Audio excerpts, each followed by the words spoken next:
на Play Radio. What Happens Tomorrow. Слушаме одлична тема од 2004 година. Продолжуваме понатаму со една тема која што е доста важна, односно е од општествена важност. Фондацијата за образовни и културни иницијативи Чекор по Чекор во соработка со Сдруженијето за промоција и развој на инклузивно општество Инклузива и Сдруженијето за давање услуги на лица со попреченост Хендимак го реализираат проектот Биди Ин, биди инклузивен, биди инклудиран. Целта е да се создадат еднакви можности за децата со попреченост во редовните училишта низ земјава. Во негови рамки сега се спроведува и големата кампања Биди инклузивен. Во кампањата се вклучија и познати личности како што се Владко Лозановски, Андријана Јаневска, Дејан Лилич, потоа Милчо Манчевски, Стојанче Стоилов и други кои што ги испратија своите пораки за еднаквост и прифаќање на различностите. Деталите околу оваа кампања ги дознаваме од госпоѓа Бранка Џајковска, која што е представник на фондацијата Чекор по Чекор. Бранка, поздрав во студиото на Play Radio. Кажете ми најпрво како дојдовте до идеја за спроведување на оваа кампања која што трае практично до утре и која е нејзината основна цел со оглед на тоа дека вклучивте познати личности кои што имаат влијание на јавното мислење, што е доста важно. Најпрво добро утро, Ирина, како и секогаш задоволство да се биде гостин во вашата радио емисија. Добро утро и за вашите слушатели. Идејата за кампањата произлезе од таа некоја потреба за подигање на јавната свест за важноста од вклучување на учениците со попреченост во општествениот живот.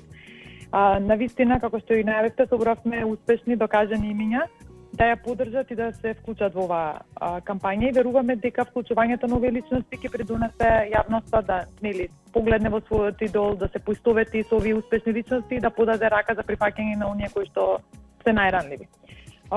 Морам да признам дека се одлични коментарите за кампањата, која веќе тече на неколку национални и локални телевизии, на социјалните медиуми, а имаме и брендиран автобус кој се движи низ главниот град во текот на месец мај.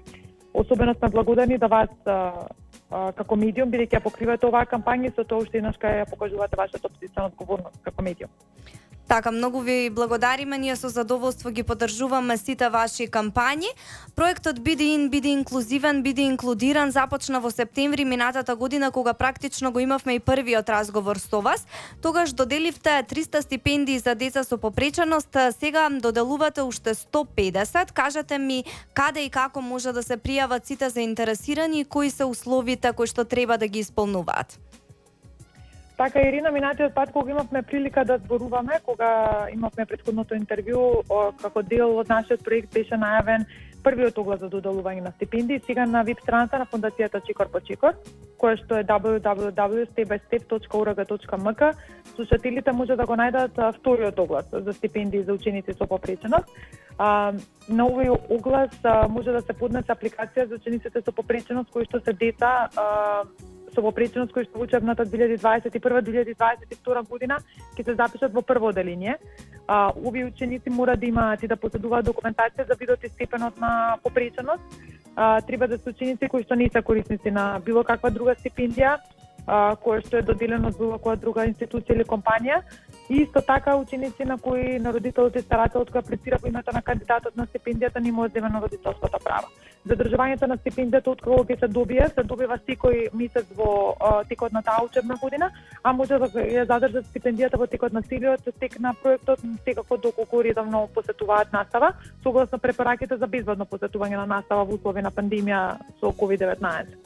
Во овој дел би сакала само да напоменам дека една важна напомена да направам дека семејствата на кандидатите кои ќе добијат стипендија не го губат правото на гарантирана минимална помош од државата. Ова е многу важно бидејќи верувам дека можеби некои од вашите слушатели ќе се демотивираат да аплицираат за стипендија мислејќи дека ова право ќе го изгубат, но тоа не е случај.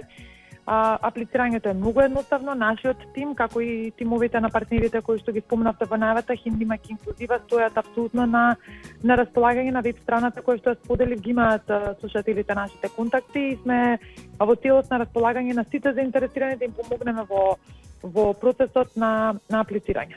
Така, дефинитивно сте се погрижиле за се, за што би се запрашале родителите на овие дечиња. Инаку, вие дополнително работите на подобрување на пристапноста до и во училиштата, како и создавање на услови за развој и учење на учениците со попреченост. Кажете ми, што до сега е постигнато во овој сегмент и кои се идните планирани активности кои што ги имате?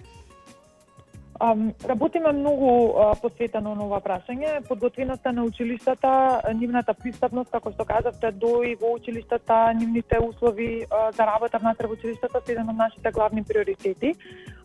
И веруваме дека пристапноста на училиштата е особено важен предуслов да се направи едно инклузивно образование. Во тој дел бараме поддршка од амбарадите општествено одговорните компании за собирање на дополнителни средства со цел што е можно повеќе училишта во што е можно повеќе училишта да направиме вакви промени во контекст на подобрување на нивната пристапност и инклузивност. До сега не поддржа британската амбасада од општествено одговорните компании. Сме особено благодарни на поддршката на ОКТА, на Евроинс осигурување, Хаус банка, Тутунска банка, Нетитера и други. Но се надиваме дека по овие првични успешни резултати кои што веруваме дека ги направивме, и други компании, други општествено одговорни компании ќе се приклучат кон активностите кои ги спроведуваме во училиштата со цел да се подобри оваа пристапност. Резултатите се веќе видливи во Основно училиште Христијан Тодоровски Карпош, во Стара Ногорица, Негози Делчев, Неготино, Димо Хаџидимово Карпош, училиштето Свети Климент Огридски во Битола и така натаму. Еве би сакала и вака премиерно, ајде да кажеме, да најавам на вашиот медиум дека имаме и подготвуваме промена и во едно училиште во Струга.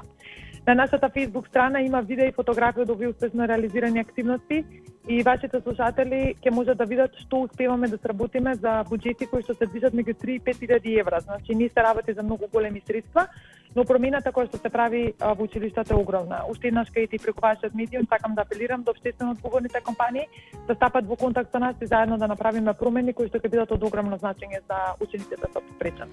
Така, и ние како медиум ги повикуваме сите општествено одговорни компании од Струга кои што сакаат да се вклучат или да се обратат директно кај вас или да се обратат кај нас за да ве поврземе и да се направи нешто навистина неубаво што ќе им служи на дечињата со попреченост, затоа што ете не само јавните личности, туку сите како општество, ние како медиуми и секако општествено одговорните компании треба сите да се вклучат и да ве поддржат вас во идејата која што ја спроведувате навистина успешно. Кога сме кај тоа, ајде да резимираме колку во пракса се спроведува сето она што го имавте како првична замисла на почеток на проектот, кој што инаку треба да трае чинам 3 години.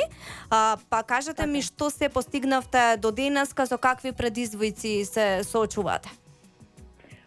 Проектот е баш, Ирина, како што најавивте, некаде да кажеме на својот почеток, започнам во септември 2020, ќе трае до 2023 година. Токму ова за што сега зборуваме, оваа кампања, ова што сега го споделуваме, веруваме дека представува едно општествено будење кое се обидуваме да го направиме и чувствуваме дека се случува. Тоа не мотивира и ни дава дополнителна сила да продолжиме понатаму со ова темпо. Поддршката која што имаме од донаторот, тоа е Европската унија, нашиот програмски менаџер од Европската делегација на Напита Рачини, како одговорните министерства и институции, соработуваме со Министерството за образование и наука, Министерството за труд и социјална политика, Бирото за развој на образованието, права да постигнеме дури повеќе од она што навистина во некое тоа проектно планирање сме го зацртале.